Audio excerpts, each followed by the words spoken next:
to allowing us to formulate something that's totally natural.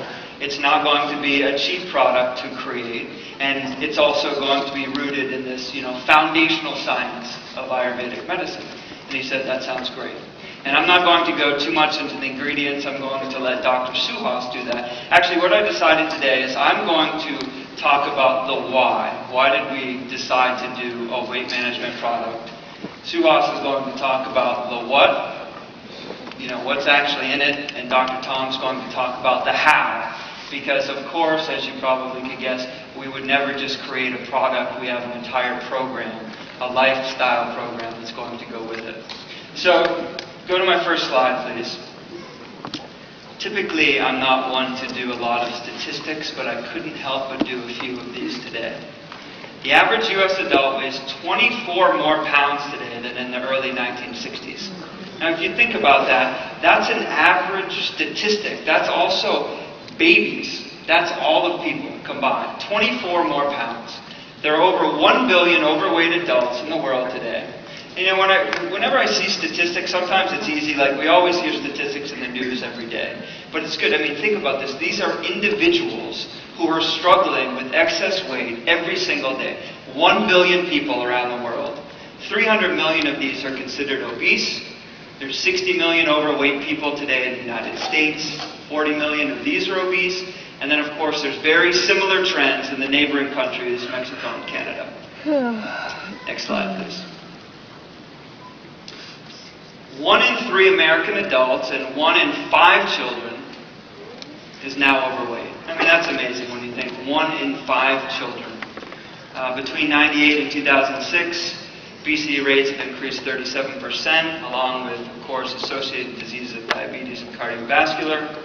Now, the definition of obese is simply when excess body fat has accumulated to an extent that it may have an adverse effect on overall health. And then many of you have heard of the body mass index, which is a typical measurement which compares weight to height in looking at obesity. Next slide.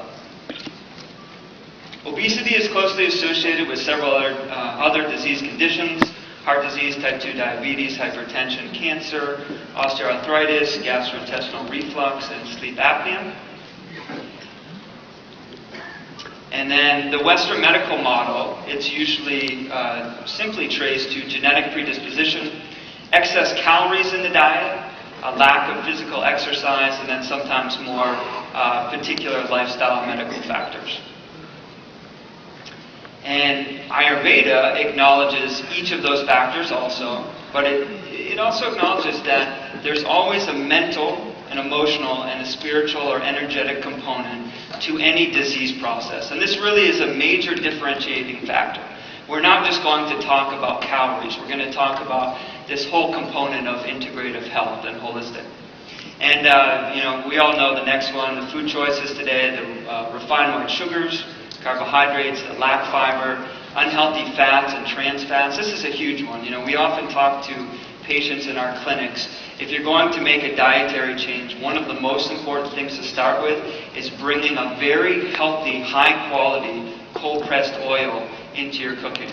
Olive oil is a great one, coconut, but a lot of these oils we're seeing, they're rancid. They're actually impure and toxic by the time they get to the supermarket shelf. So that's a big one, which adds to weight gain, synthetic ingredients, which we've talked about, artificial colorings, etc., preservatives. And in Ayurveda, it talks about you are what you eat, but also how, when, where, and why you eat. Meaning the manner in which we actually consume food. Do we have awareness as we're eating? Or are we just, drinking our Starbucks, walking down the street, eating a bagel? When there's certain times of day that are going to be more optimal for digestion.